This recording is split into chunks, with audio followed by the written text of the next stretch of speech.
Hey, what's up YouTube? So today I finally decided I was going to go ahead and start my third dirt screen. I got a big job coming up. I'm going to have to haul out probably 500 to 600 loads. I'm not sure yet. But both my dirt screens are about 400 miles away from here. And so I got to build another one. I've built two so far. The first one was just out of some old drill pipe. Basically whatever I could find. It worked pretty good. I built it for my 299. You can see it in my other video. The second one I built was a little bit bigger. It's for our front end loader. This one's going to be for kind of catered to a backhoe. Probably a CAT450, but we'll see what happens with that one. But anyhow, we were able to get some I-beams for free.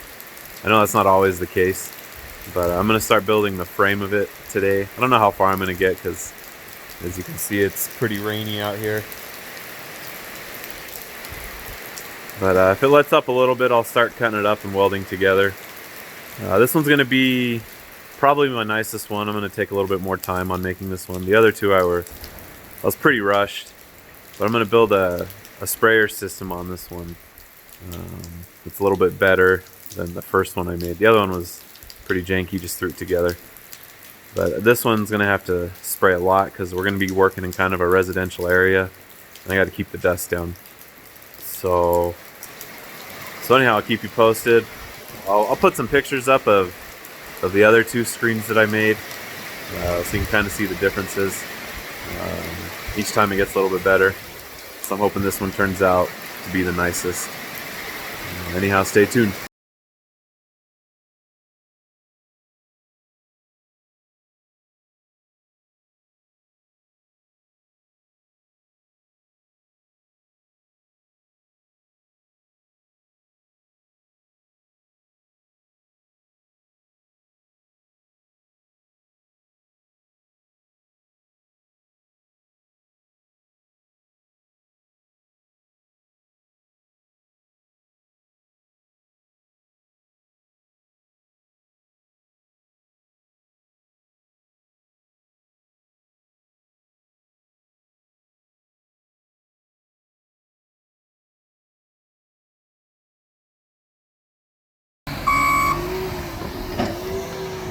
Here's Johnny.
Man, these stupid things are heavy. Anyhow, this one's a little bit bent up, so we're gonna go ahead and cut about 4 feet off of it. Anyone that doesn't have a plasma cutter, I strongly recommend it. They make life way easier. So I'll take some video of me cutting this.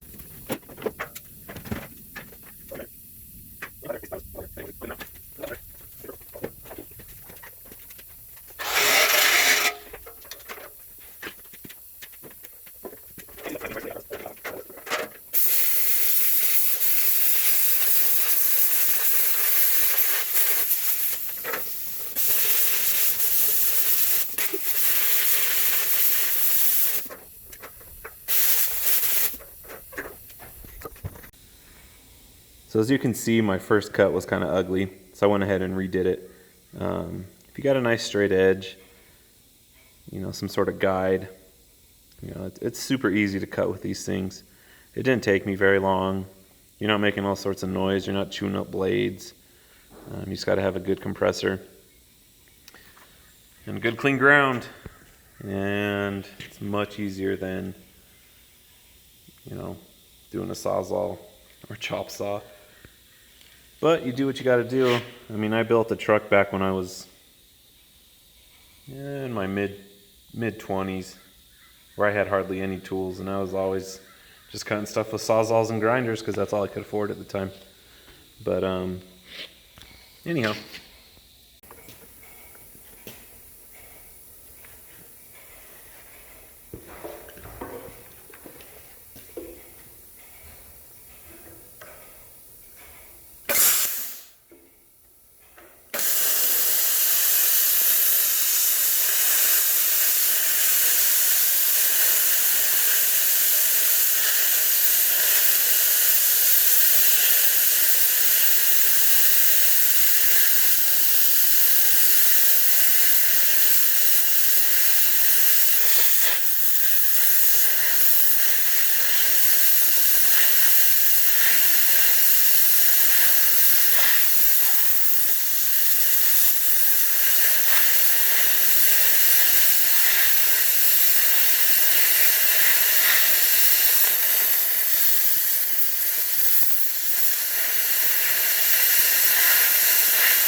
So I did something there intentionally.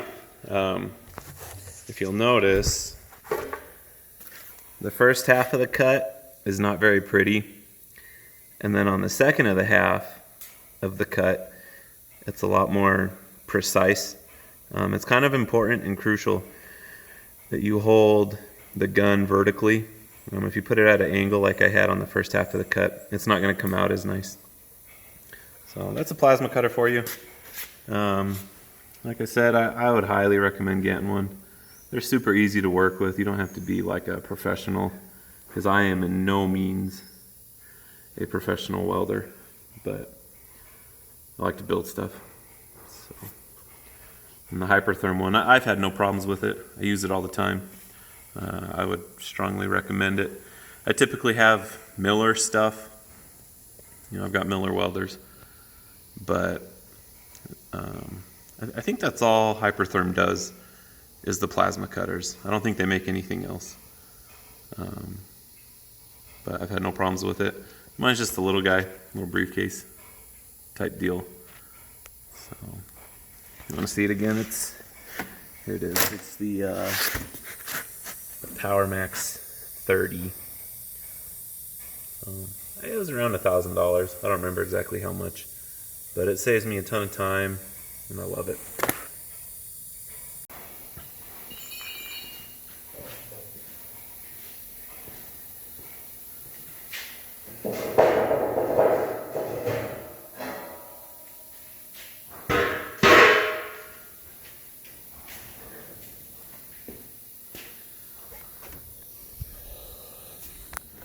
So I don't care too much about this end being perfectly square, so I just eyeballed it, cutting across. So that's cutting with a plasma cutter.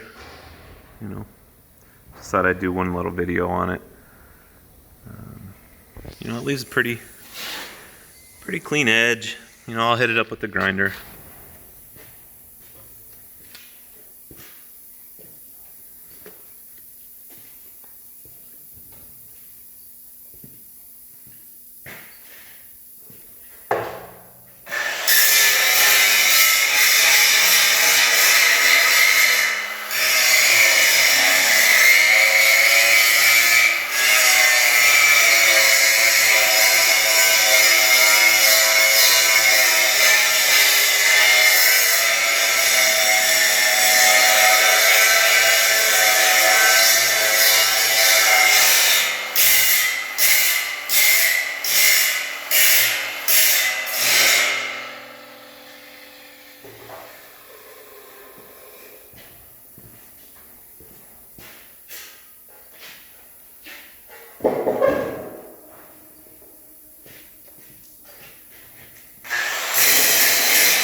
guys are working with galvanized,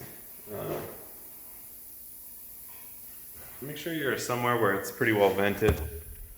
And I'm gonna clean this up more, but on the last screen I built it out of galvanized stuff too.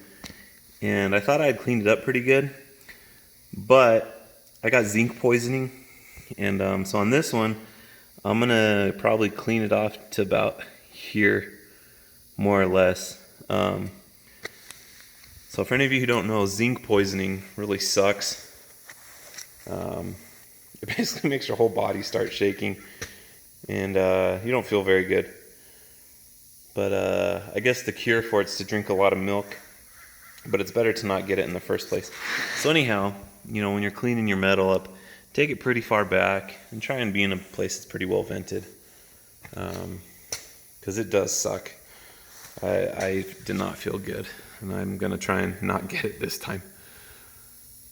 So anyhow, that's the cut after it's been cleaned up a little bit. I'm gonna wire wheel it, you know, give myself about probably 3 inches of good clean material, so I don't get that galvanized stuff smoking up when I'm welding it together. Okay, for anyone that might be building a screen, you're gonna want to figure out how high the maximum hinge pin height for your front bucket's gonna be, and that'll determine how high or how tall you end up making your screen. For the CAT450, it has a 12-inch pin height, or 12-foot pin height. So I'm gonna go ahead and build this thing probably, maybe 10'6". So that way it'll give me a little bit of room, and I won't be having to carry around this super tall piece of metal. And that way it can fit on pretty much any trailer. Well, most trailers. All right, there's the first I-beam of the future dirt screen. And that's all I feel like doing today. So, to be continued.